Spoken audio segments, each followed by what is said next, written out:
Welcome to Denver Startup Week. I'm Ben Data, co-chair of DSW. This year marks the 10-year anniversary of Denver Startup Week.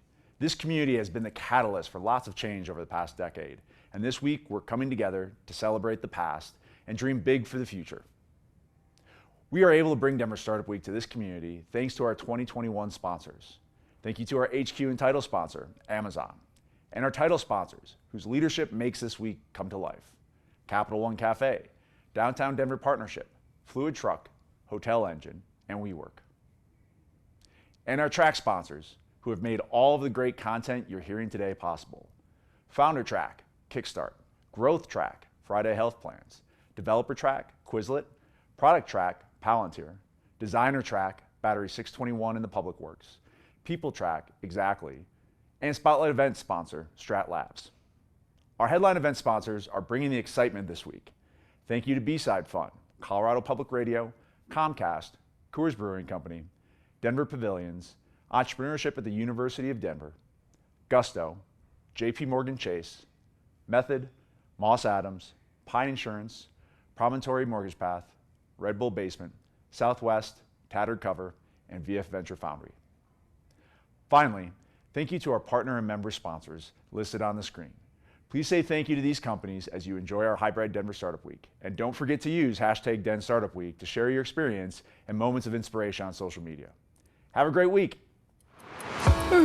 Early risers, all-nighters, slow pours, fast crams, post-nap, on the mat, in the stacks, phone down, volume up, complete silence. You ups? Coffee cups, pizza crusts, first semester, fourth quarter, focus 100, privacy 0, pre-test, one last check, let's go. However you study, Quizlet takes the guesswork out of your coursework. Learn it, own it, Quizlet. Hello everyone, welcome to Denver Startup Week. I'm Connor Swanson, the Developer Track co-chair along with Aaron Clark and member of the Denver Startup Week Organizing Committee.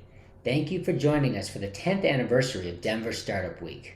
At Denver Startup Week, we strive to make all of our sessions a space where attendees can connect, learn, and grow, regardless of age, gender identity, gender expression, race, ability, or sexual orientation. A special thank you to all of our sponsors for their support in helping us to keep DSW free and accessible for all. Thank you for joining us and have a great week.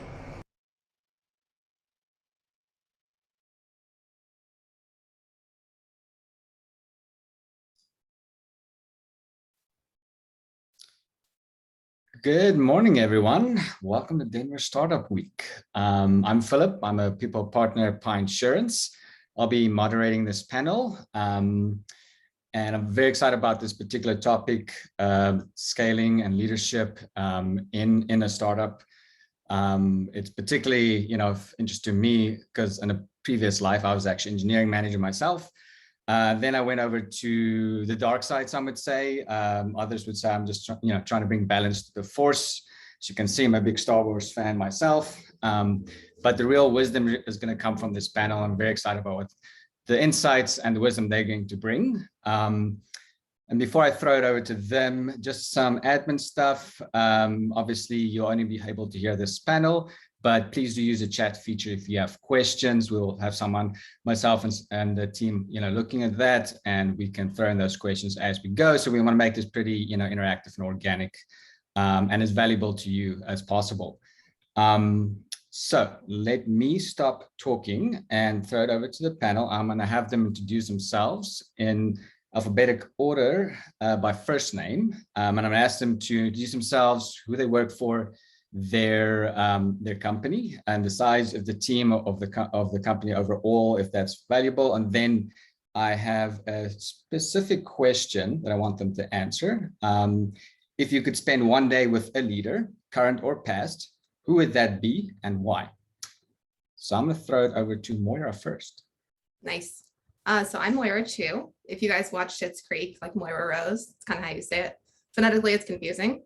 My pronouns are she and her. I'm an engineering manager at Flatfile. We're approaching 50 people. Our engineering team is 11 and we are hiring. And my personal plug is that we have a $10,000 home renovation budget. And if I could spend a day with a leader, I would choose Abby Wambach. She is a 2-time Olympic gold medalist and is currently fighting for equality and inclusion in not only soccer, but across multiple industries. So that's who I would choose. Stoked to be here. This is gonna be awesome. Awesome. Great. Glad to hear, Mora. And then Mark. Hey, I'm Mark Rogers, pronouns he, him, his, engineering manager at Pi Insurance.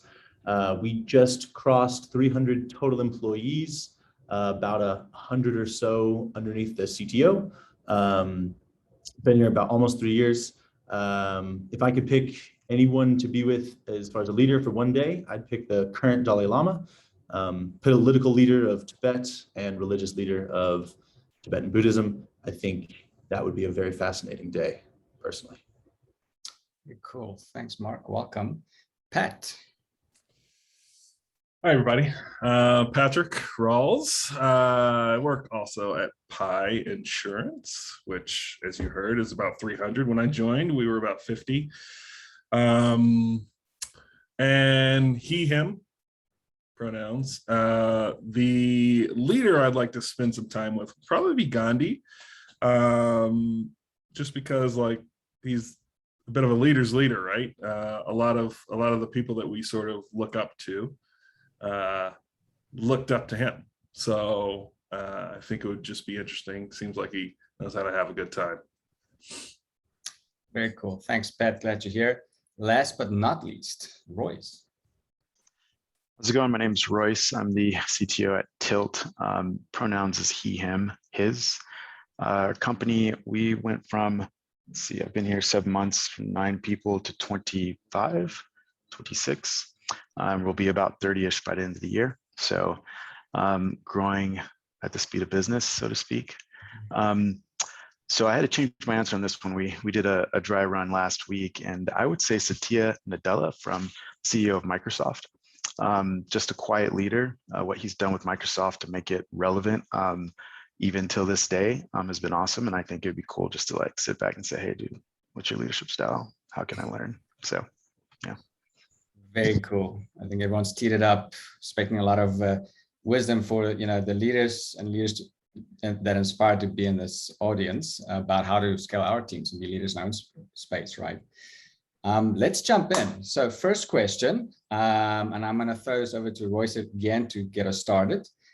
Name one thing that you are trying to get better at today as a leader. Yeah, so staying true to my zone of genius, like as a former software engineer, but just tech guru all my life, there's a lot of things that you can do. I'm sure most of us on this call have been called and asked to like fix somebody's computer or fix a problem that mom has, so to speak. So there's of course things that you can do. There's things that you may be interested in, but it doesn't really like give you energy. And then there's those things that just give you zone of genius. So like, for example, for me, like zone of genius for me, and especially in this role at Tilt, is thinking about my people and how to help them. I talk to them, especially our product manager, who started as a customer success manager and now is our product manager, like how, I saw an opportunity for her to not necessarily take on a role, but taking this role and conforming it to her. And just finding how I can help people sort of like grow into a role has been something that's been interesting to me as I've grown in my career and mentor people. So I'm finding that if I can delegate some of the stuff that is not my zone of genius and things that like give me energy, then I can stay in that lane and be a happy person.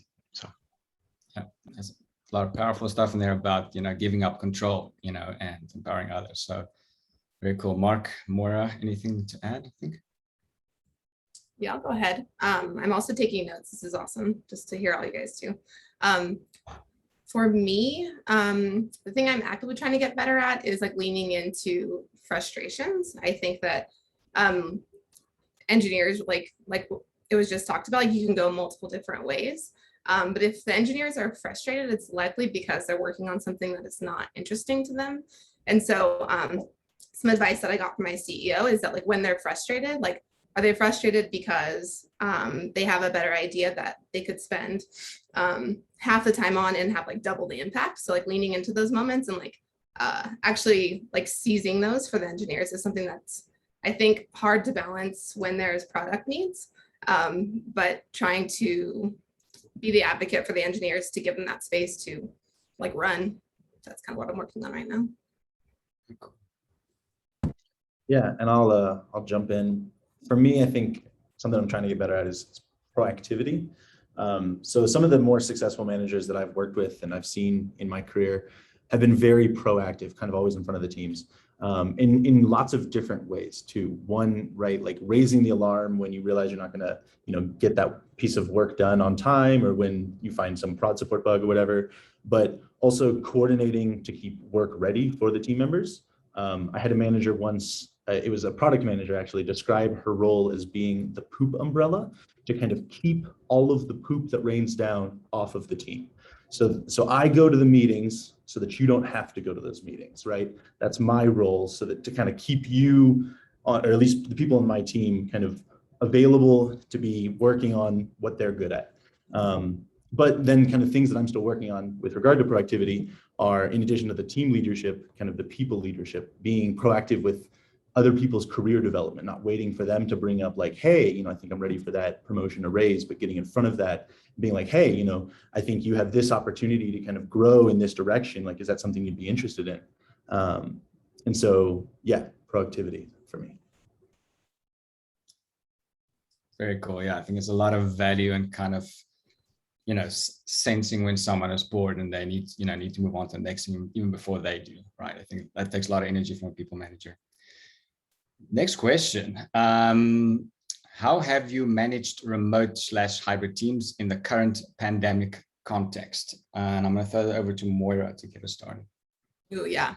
I think that more than ever now, people just want the ultimate flexibility. So leaning into like what their life looks like, right? Like if they, I don't know, like to go on like a 2-hour bike ride in the morning, like how do you be prepared as a manager so that they can still do that and still come back and do their work, and they're not showing up with like still questions, right? So like maybe my 2-hour break is in the middle of the day.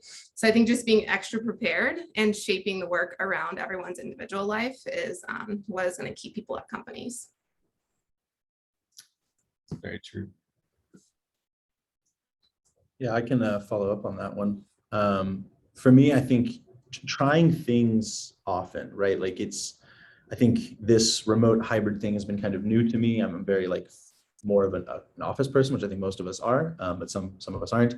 And so trying to get the level of collaboration that I'm used to in the remote environment means just trying lots of new things. I often think of it as being like agile with my like non-work side of things. And so some of the things that I've seen work well, at least at Pi, is we've got designated social time before or after like our daily stand-up, maybe once a week or twice a week, to kind of recreate that experience of like, hey, how was your weekend? What'd you do? Talking about things that I think a lot of us enjoy.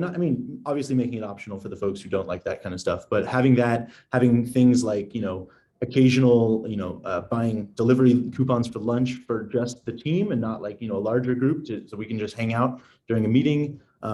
We've got some book clubs going that I think work well, having mentorship programs. Some of the things that we've tried that didn't work well, as I'm sure many other folks have tried, the weekly happy hours didn't work very well for long. And so, yeah, I feel like just trying lots of different things to kind of keep figuring out what the team specifically enjoys. Some teams are more social than others. And so figuring out like what works well for this team, whether it be specifically the team I'm on or my entire department. Yeah, and just being willing to try new things for me. Mark, I want to know how that fell off. I think like virtual happy hours is like an easy go-to, but I want to know like how it was like canceled or it's still on the schedule, and okay. I still go every week, but I'm generally just kind of by there yourself. Which to me, and then like a new hire shows up and realizes that the happy hour is kind of dead, and then it's awkward. But yeah, it's great once a week. It's a good time. Okay, nice. One thing that I started at Twitter Boulder that I brought, or Twitter Boulder office, that I brought to Tilt is Wind Down Wednesdays. We don't do it every week, but we do it once a month. We get together, we wind down with some wine, and we play code games, or code names, sorry. There's like an online version of it. So that has been good, almost to the extent that the rest of the company beyond the engineering team wants to join and do that with us. But I find that really interesting. The other thing too that what we've done sort of like to manage this remote world and pandemic is just to go on walks. I'm okay with picking up the phone and calling for a one-on-one and saying, hey, do you want to go on a walk? And we go on a walk in our respective places. I do that with Matt, one of our engineers in Kansas City, and we just go on a walk and we talk on the phone just to get away. And then the last thing I wrote down is just just leaving room for that water cooler moment in the meetings. The crack a joke always is a good starter. So I don't, we may delay a meeting 10 minutes, but for the actual purpose of the meeting, but I'm okay with that because we don't have those water cooler moments in office because we're remote. So just thinking of ways to just lean in and almost be okay with some of those things that just randomly happen. So yeah, that's one of the things that I think our teams, I don't know, I focus a lot on the distractions. I think that you just got to plumb those things all the way down and like follow the rabbit hole as far as it goes. Anytime that it used to be that like it's getting in the way of you getting your stuff done, but I think that anytime on our teams and our stand-ups and our retros and our planning meetings and our groomings, if we have those moments where naturally like we just start talking about something random, you just really got to milk it. I mean, at least that's what we do, and I think it helps us perform at a much higher level and have a lot of camaraderie. This goofing off, now it becomes part of the thing that's necessary to improve our productivity. Whereas, we may have before this era kind of viewed it as something that is sort of slowing us down. I think it helps us kind of have more skin in the game as a team. Awesome. I was gonna kind of play devil's advocate here, and because we're talking about all these nice fun things, happy hours, 2-hour bike rides and all stuff, but isn't the bottom line just to get work done? Like you getting paid a salary, right? A good salary, just get it done, right? Isn't that the motivation? And kind of Pat touched on that, why we actually care about how people feel and think. Anyone else want to add to why this is more important? I think. Oh, go ahead. Go ahead. No, you got it. Well, you can't leave work at work anymore because you're leaving work at home, and so that's part of it. Like, it's hard to leave work at work when you're working from home. So I think one of the causal effects of the pandemic has been sort of this mental illness, like stressing the important mental illness because of that fact that we're working from home, we're isolated. We can't, have that human interaction that we once had before the pandemic. So I think it's very important to not just recognize that, yeah, we're here to get a job done, but we're also here, we're human, we're people. And Tilt focuses on leave of absence. And so we sort of lean in on that, both within our company, but also for companies that we support. So. That's awesome. Yeah, similar. I think some people may have the most interactions with other humans at work. So if it's not enjoyable and if it is just productivity focus, then that one part that is so core to their daily routines becomes a burden, right? So that is why leaning into all the good is necessary. You really want people to like work. If they don't, they won't do it as well. And additionally, I don't know, for our team, I think that not participating in each other's lives is just a huge mistake. And in our industry, I mean, it's not easy to hire people. It's not easy to onboard people. It's not easy to train people. And so if you're having to keep doing that because you're burning people out, because people aren't engaged, they don't want to be there, it's not fun. I mean, engineers have tons of options where they can work. And so if you're not providing a place that they can feel engaged and that they enjoy, you know, you're not going to have high quality teams. You're not going to have the people that have other options. You're not going to have them working on your team and producing for your goals. So yeah, I mean, it's important. But also, like, we're humans. We want people around us to be feeling good that they're around us, right? Like, you know, it's important for just bottom line reasons, but it's also important because these, you know, these businesses that we are, I mean, we're just collections of people doing stuff together. And so anytime, you know, we lose sight of that, the whole thing can come crumbling down pretty quickly. Follow up on- if I may jump in, Philip, kind of talking about engineering is a very high kind of burnout industry. I think we had this opportunity where we forced a fully remote environment on a lot of business executives, and we, at least in many companies, demonstrated that, you know, hours of butts in seats is not the right metric. And so for me, like, I think I've always had the hunch that, like, as long as you get the work done, doesn't matter when or how you do it. And so now that's been proven to most executives. And so I personally, as a manager, have been kind of leaning into that, like, as much as I can kind of get from this newfound kind of flexibility from the executives, the more I'm going to push it. I mean, approve all of the PTO and try and get, you know, offsites, try and get, you know, people coming flying into the locations, you know, doing as much as I can just to see kind of where's that new line in the new hybrid world. Because in a high burnout industry, like, I want to give my team as much as I can. And Pat's thanks for that, Mark. Pat's spot on. You know, it's that good feeling, right? It's rooted in biology and evolutionary science, right? It's called oxytocin. Oxytocin, that's when people feel they belong, right? The word belonging gets thrown around, but really it's just based on things we've known for a long time. And that's what we're trying to recreate here, right? And that's when people feel happy and engaged and do their best work. And, like, you know, like all of us underlined here. So I think it's a very, very key takeaway, you know, of this chat.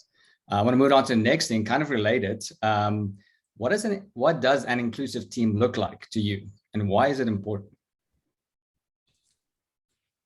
I mean, this is one thing that's really important to me, just, you know, as a matter of, you know, necessity. But I think that inclusivity is kind of it's a bit of a loaded word, right? For me, I think it just largely means here. When I came to Pi Insurance, it was walking into that place.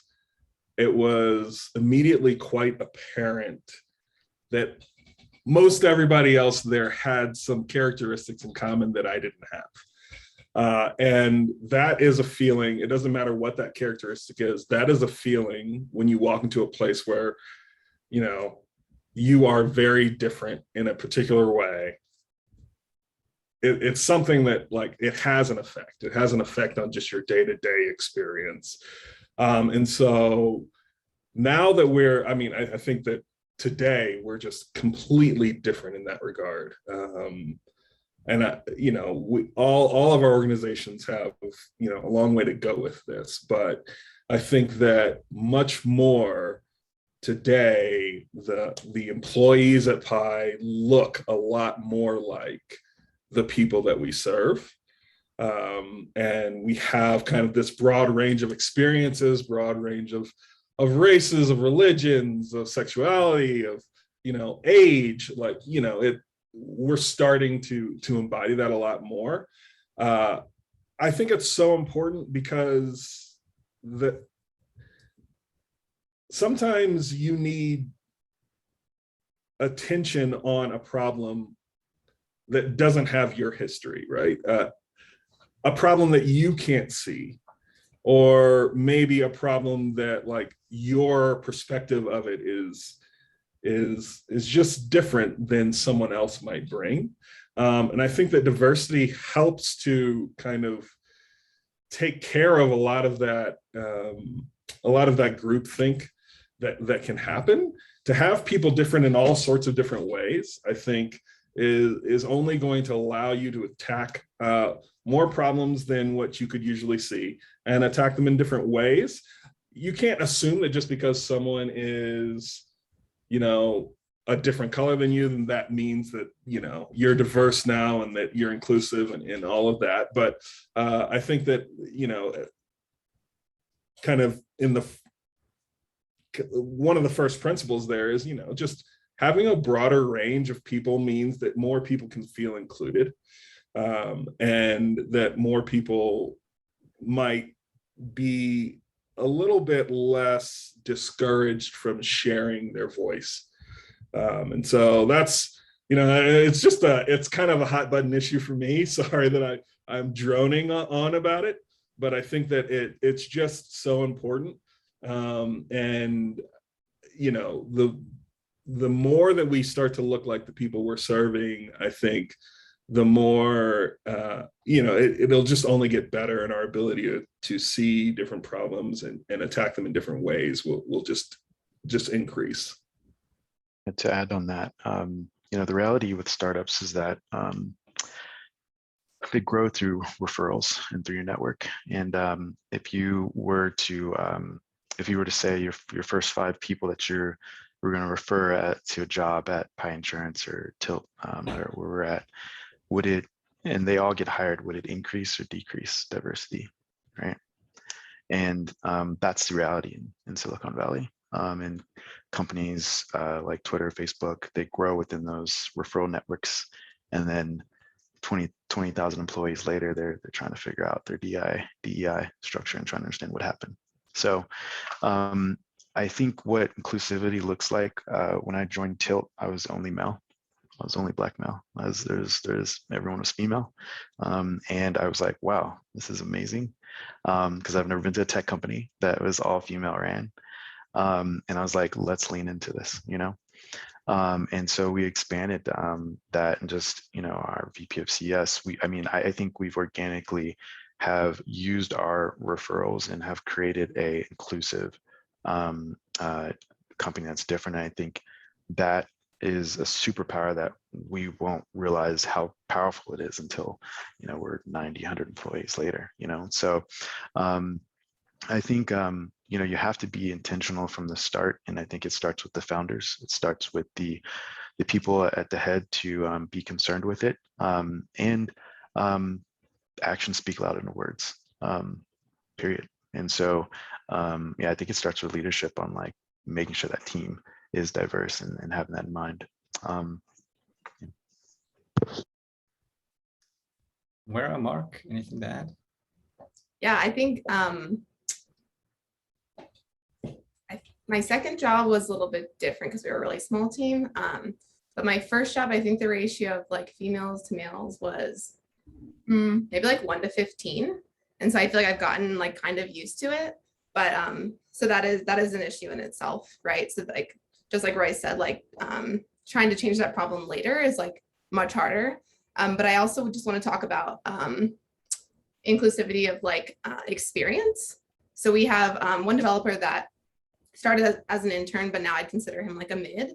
And I would say like idea generation is respected across the board, right? Just because he has less years than our most senior developer or like our staff engineer, like there's respect everywhere there. So I think that is also something that is hard to change late in the game. So paying attention to respecting everyone's ideas and suggestions from the get-go, I think is really important for inclusivity too. Awesome. And just to kind of tie together what Pat and Roy said, and then there's a lot of research that backs us up the past 20 years that how inclusive your teams are is going to determine how competitive you are, right? There's actual, real one-on-one comparison between companies that have inclusive culture versus don't, and the business impact of that. So that's going to determine how quickly you scale. right? And just kind of something personal experience that I'll just throw in here. I found that the construct, psychological safety is a big deal. I know it's thrown around. It basically comes down to, do people feel they can speak up without, retribution or, consequence or risk of fear, right? Because you can hire for diversity, right? But are you going to keep your teams diverse, right? Because people don't feel included, they don't feel, like their contribution matters and they're just a number, right? Or a token, then they will leave, especially in technology in our current market. So I think that this is why, for me, inclusivity is so important, is to make sure people feel belong and safe and valued, regardless of, where they come from. Yeah. One more thing to add is, like, I do think it's community is also important to, like, figure out how to get involved in the community, right? And how to engage with them. I'm part of this, started this Blurred meetup group with a couple of friends of mine called Blurred. Blurred being Black nerds. And so we've had a lot of people reach out to us, and we're like, hey, we're just a meetup that meets up and grabs drinks every once in a while. And like what it has turned into is like this, almost channel to groups and companies to like work with us on having happy hours, investors wanting to have happy hours that are, trying to increase their diversity or get tapped into the community. I would say this was especially interesting during the COVID, when sort of the Black Lives Matter was going on, because I felt that white guilt was like at an all-time high last year.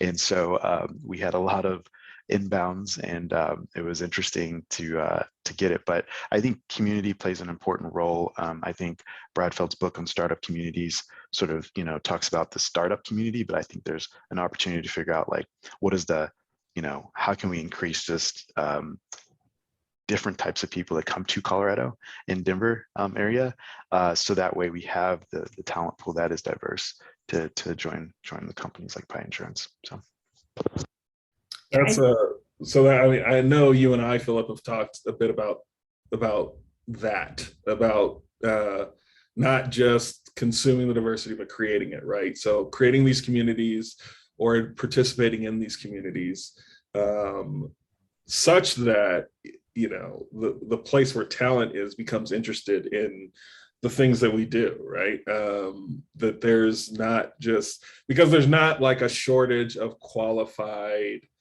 diverse candidates, right? It's just there's just filters, and we have to break down those filters.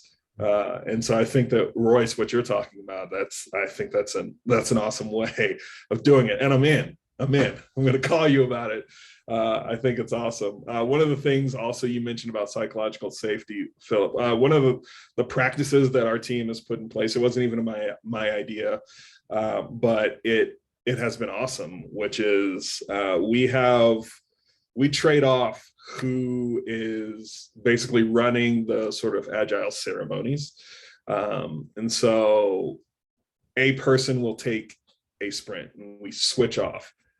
And it's really created, because we were having some issues earlier with getting people to speak up. I think it's really kind of changed the dynamic. And I think it's instilled a lot of kind of agency in people, that they believe that, like, I have an impact on this team. And so we've seen people be a lot more free with kind of their thoughts, with their concerns, but it's just been a lot more fun of a place to be, because we have kind of everyone feeling safe enough to contribute. So, I don't know if it could work for any of the teams of the people that are kind of here, but it's worked wonders for us. Just having people switch off kind of that leadership role from a ceremony standpoint has been really, really awesome.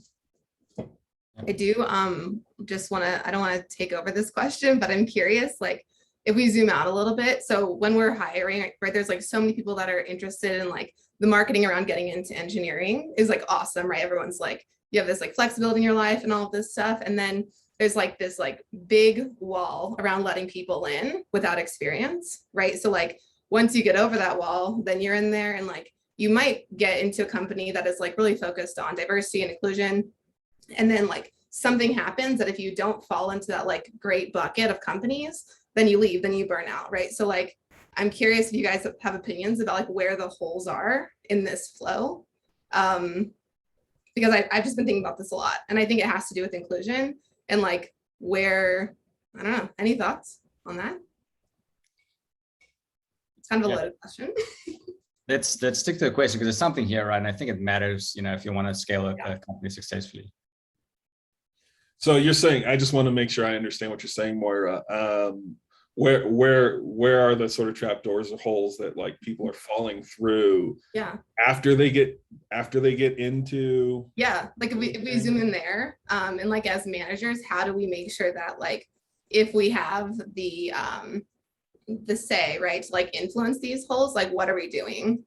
Because I think it sounds like we care a lot about this, but people who are just like getting into management, how do you make sure that like you're focused on doing that so that we like create a greater pool of people having good experiences in tech? Yeah, hopefully I'm not interpreting the question right, but I think like I don't know if this fallacy exists, but I'm at the axiom here called the token effect, and it's like, oh, I got my female, I got my black dude, or and I got some, I don't know, something else, right? And I think after that, people just go on autopilot. I'm like, all right, cool, now I can grow the rest of the team, right? And now these people are the one of their race in the company, but don't have other people, right? Don't have a community within the company to go to, right?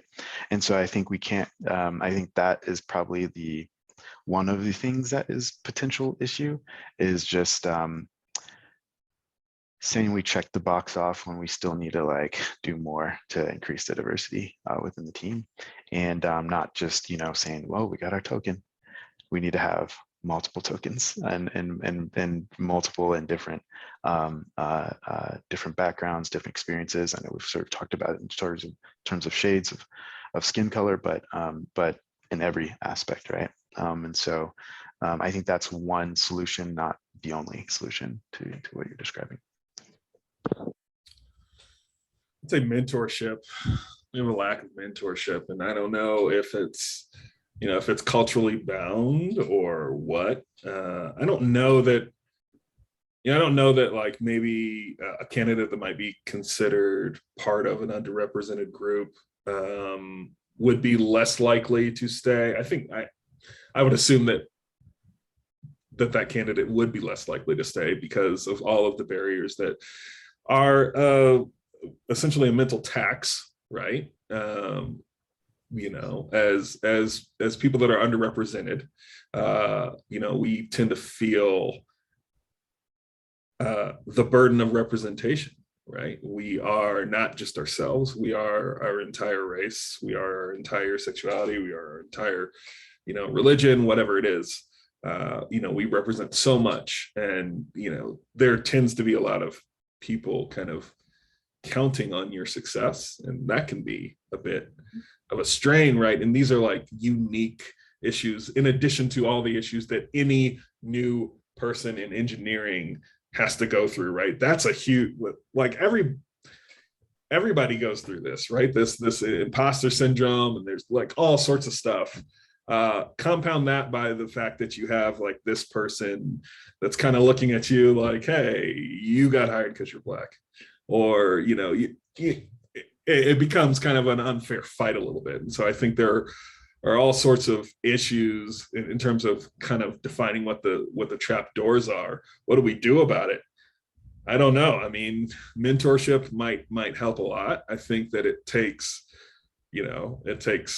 people that are part of those underrepresented groups kind of being vocal out in the community and showing people that, no, you belong here as well.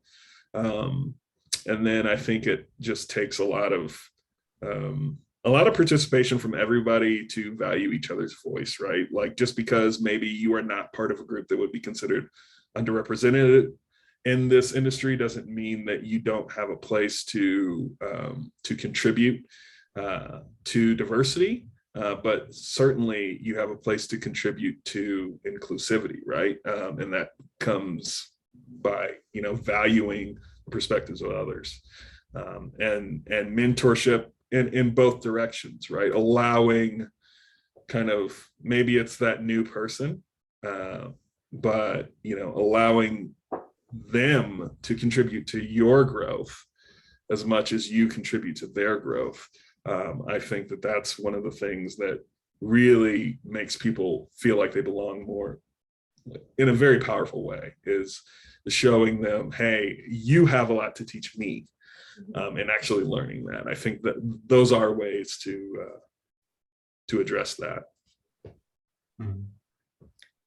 Love the humility in that. There's a quote quote, talent is equally distributed, but opportunity is not. You might have heard it it's been attributed to a few people. I think Lila Jana is the most common one. And I think it's a complex problem, right? There's a lot of trapdoors, a lot of gates, right? And I think it's an excellent thing for managers to keep in mind as you invite more talent to your organization and make sure it's equal, and you don't miss out on talent out there. I found, well, just like academically, we know that selection process, your interviewing, your hiring is a biggie, right? Unconscious bias, implicit bias is a thing, and that's really anyone that's different from an interviewer. That's where unconscious bias comes in. So you got to manage that, and there's training and things you can keep in mind. I love what I think Pat said, mentorship. That's big, right? Is giving the opportunity to talent who didn't necessarily have that opportunity, right? Community, structure and opportunity where you grow up, your school, that impacts, who you learn from, not just, which university you went to, and that may give someone an advantage, right? So I think our challenge as leaders is to see that and try to level that. And that's how you get the most out of your talent. So just, something I'm very passionate about. I want to, let's pivot on that. I mean, there's so much to digest there. You almost just want to sit with that for a little bit. So thank you everyone for contributing on that question. I'm gonna start with Mark, pull him in here a little bit, because I know he talks about this stuff a lot. Unfortunately, I'm in the office with him sometimes, and Mark's a talker. What is your approach to growing and developing people on your team? Yeah, good question. I think for me, there's two things that are important. One is trying to figure out, like, what does the person want? I think, as we've mentioned a few times, like, there's a lot of different ways you can be a great software engineer. And so some folks are really interested in kind of getting a large breadth of skills and jumping around into different domains, a little bit of QE, a little bit of data, a little bit of front end, back end, this, that, and the other. Some folks just want to go super deep and get as far down in this specialty as they can. Other folks want to just race up the ladder. And so for me, it's what does the person want? I've had folks on my team where they have no desire to ever get a promotion as long as their salary keeps up with inflation and they don't get fired. They're great, which is an interesting perspective. I think for me, like, I was a lot more ambitious, trying to jump up the ladder. And so that took some kind of understanding of, okay, this person isn't interested in any of that. So how can I continue to have this person feel like they're contributing and growing and adding value and, fulfilling themselves in some other way? So figure out, what do they want to do? Because not everyone wants to do the same thing. And then once you figure out where they want to go, identify, the steps to get from here to there. And that's where my kind of second focus of this particular question, which is quantifiability. Engineers love getting in the weeds. We're highly technical humans. And so having some structure around what is the difference between a senior level engineer, a mid-level engineer, and an associate level engineer, so that when I'm looking, when I'm trying to get advancement to senior level, I want to see, like, okay, here's what I'm doing, here's what I'm doing well, here's what I'm not doing well, what do I need to do next? And so we've actually put together across all of engineering like an agreed upon rubric's not quite the right word, but a grouping of competencies and a detail of each one, kind of what does technical skill look like for a senior level? What does delivery look like for a staff level? What does leadership look like for an associate level? And things like that. And so kind of spelling those out And the kind of 5 competencies that we've worked with, if you want to get in the weeds as a technical person: leadership, tech skills, delivery, communication, impact, which I think really helps facilitate a lot of those conversations.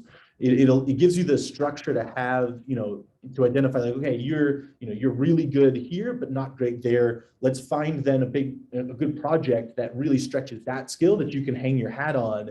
Let's line that up, clear it out so that, everyone on the team knows, like, this one, you're going to lead this project, and you're, going to kind of tackle this beast, if you will.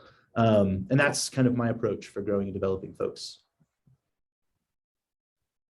Awesome. Anyone else, Royce? Yeah, very similar to Mark. We we do a top grade as part of our interviewing process, but part of that is a rubric that created, and sort of it's similar focus areas that also translate into sort of like how we think about growth within the engineering role, collaboration, empathy, communication, impact and ownership, and growth mindset. And so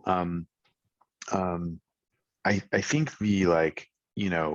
what I always say to the engineering team in one-on-ones is like, well, I really just ask them a question initially when I first meet with them. I was like, where do you see yourself in 10 years, right? Because I know that they're not going to be with us forever. And so I try to think about, okay, how can what we're doing here be a stepping stone to that end, and let's craft, what that looks like, and figure out how it's mutually beneficial for where we're trying to move the company and for the engineer. And then the second thing that I try to do is like, I just try to help them, just support them, personally in whatever they're trying to do, like entrepreneurship, like, I don't know, working. I have an engineer that's working on the side project and stuff. I'm like, I lean in on that and like, let's, what are you learning from this? Like what is the entrepreneurship aspects of things. I think it's like something that I've also applied to my kids, but also just to engineering teams, because I do think it helps you stay in that growth mindset, right? And so I put emphasis on like, how are you trying to grow, right? And figure out how to help people get to where they're trying to go there. So yeah. Pat and Mora.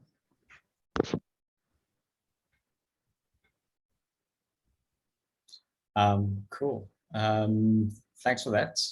Follow-up questions from the audience, and this is getting into nitty-gritty, drilling down a little bit in the kind of what Royce referred to, the kind of coaching mentality, right, and partnering with the individual in their career versus it being transactional thing, right? Because I think we all know that just doesn't motivate you, right? You need to be a win-win. The question is, how do you approach helping a team member who is struggling with a technical challenge that you don't necessarily know how to solve? So open to anyone. I can take a first stab at this. So my background is in backend engineering with some data stuff thrown in there. And for a while, I had to lead a team of backend and front-end engineers. And I've dabbled with front end, but I mean, not at a professional level with a full production project needing to be maintained. And managing some of the engineers, especially associate level front-end engineers, who obviously need a little bit more structure when they run into a problem. In my opinion, I found it a little challenging to even keep apprised of when they're struggling, because if you don't have that domain knowledge, even identifying like this person needs help can itself be a challenge. And so staying like really keen in this daily stand-ups and listening for how long people thought it should have taken and now how long is it actually taking, listening to even tone, like when someone's talking about it and they start sounding less and less confident as time goes on. And so once I've identified that somebody needs help on a particular problem or something, and I don't feel really qualified to jump in there and figure out some snapshot test or whatever, what I've done in the past is reach out to one of my senior engineers and say, hey, can you and I jump in with this person and work it so that you can kind of help with the actual kind of technical, chopping through the jungle, and I can kind of make sure that is this going well? Is the support that you're giving, which is probably good support, is it being received well, or is there maybe a bigger problem here where it's not just specific to this project, but it's, you know, a larger kind of struggling issue. I've also kind of leaned on a lot of, I've heard them called 360 reviews. And so like asking the senior engineers how, you know, they feel this project's going that an associate is working on, and getting the whole team's feedback on a particular thing can be helpful, to know when to jump in and kind of how to jump in. But that's personally been my strategy for that particular situation. I live for those moments. I think they're awesome because one of the biggest things I want out of team members is mentoring each other. I think that that's like, I don't know, I guess I really almost require it for, like, if you want to move forward, that means you've mentored someone. And so one of the things that we do is exactly what Mark was saying, but you know, I look for, first off, I'm very honest about, I don't get it. I don't know. Like, I can't help you with this, because that in itself is an empowering thing. If they are dealing with an issue that I can't understand, it sort of validates their struggle with it a little bit. And then it's about, you know, seeking out that person that can help. Hopefully it's a person that's on their same level. It would be great if it's a person that's, you know, that's junior to them, because that's even, you know, that even builds confidence for that person. But, you know, whoever it is on the team, finding someone that can help, and then allowing them to exercise that chance for that opportunity for growth, right? And do some mentoring. But hopefully there's someone on the team with that expertise. You know, if there's not, then, you know, we have other issues, and, you know, it's an opportunity for maybe a lot of us to kind of learn together. But this happens all the time. I love when it happens. And it's an opportunity to not only say, hey, you're struggling on this, I don't even get it. I don't know what it is. I can't help you. Maybe someone else can. Finding that person and just, you know, giving them the opportunity to mentor is just, you know, I love it. I love it. It's great. And it's a great question too, by the way. Yeah, I am like Pat. I love moments like this when I'm like, you are talking 4 levels above my head. Like, I have no idea what you're saying to me. You might be speaking a different language. I'm not sure. But yeah, like leaning into acknowledging that you do not know the answer, and like maybe no one knows the perfect answer, right? But like having them explain, like their struggle is a form of rubber ducking, right? Like, I don't know if you guys have heard that. It's like when you talk to a rubber duck. Yeah, yes, perfect. Rubber duck. There you go. It's like, I don't know the actual data around this, but there is a high percentage of the time, like after you've explained your issue, you'll actually come to the conclusion yourself. And so having people come to you saying, I don't know how to do this, and just maybe not even pivoting it like immediately to tagging someone else in, being like, how come this is confusing? Like, how did you arrive here? Will kind of help them like build that spider web of understanding in their own mind. And it's like, also saying that you don't understand this is like it's like the first time you realize your parents are also flawed, you know, because it's like you think that they have all the answers, and like whenever you, I don't know, get into like your 20s or 30s and you're like, oh, my parents have also messed up in their life. It's like the same moment like that. It's just like relatable. So I love these moments. And I think as managers, acknowledging that like you may not be the best engineer, and the person that has the issue might actually have the answer themselves, is like a great opportunity for so many reasons. So that's question, before I throw it back to Royce, that question from Scott Pantel, and he also just said how comforting it is to hear your manager say they don't necessarily know the answer. And I just want to underline kind of a thing that I've picked up each one of these, you know, this panel, is that just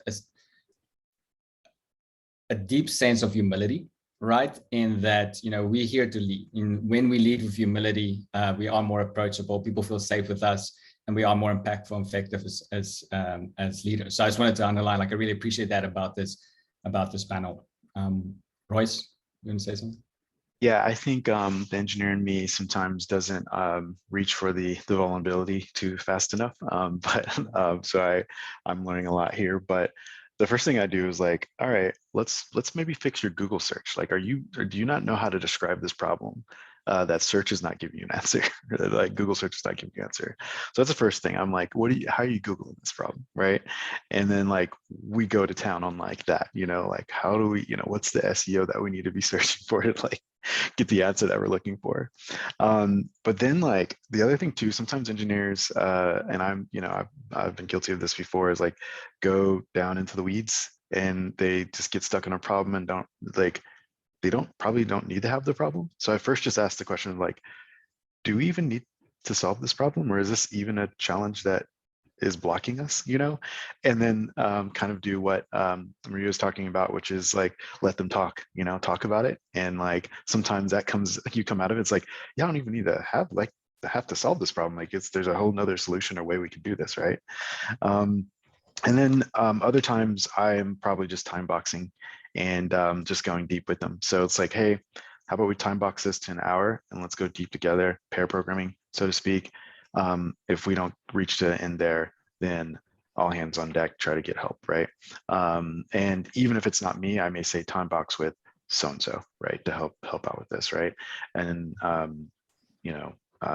sometimes the best solution is to like step away from the problem as well for a little bit and then come back to it. So yeah. Very cool. Yeah, coaching on those troubleshooting skills for sure. We've got about 4 minutes left here. Got some nice stockings filler questions here, and I'm going to have Mora start us out. What is the most valuable lesson you have learned in a management role? Yes. I think the most valuable lesson is that the team watches you for appropriate boundaries. Like if you are answering questions that could wait until the morning, in the middle of the night, they will have that expectation that they should also answer questions that could be answered the next day in the middle of the night. So I think just like boundaries on a whole level are very, they'll just mirror that, right? So it's the same thing as like, if you're working on a project and someone else comes in with another request, and it's like definitely not high priority, but you switch gears to like work on this to like satisfy someone else, then they're going to do the same exact thing, right? So just like making sure that your boundaries are strong so that they know that they can also have strong boundaries. Cool. Mark, quick fire. We've got 3 minutes. Each one. Yeah. Respect is earned. So I've always heard that people who go into management will kind of lose their technical chops. And that's something you got to watch out for. And I've seen engineers underneath a non-technical manager just eat that person alive. Because engineers are highly opinionated humans. And so for me, just like staying sharp technically, which sometimes means doing, projects outside of work. Luckily I enjoy doing that. But also,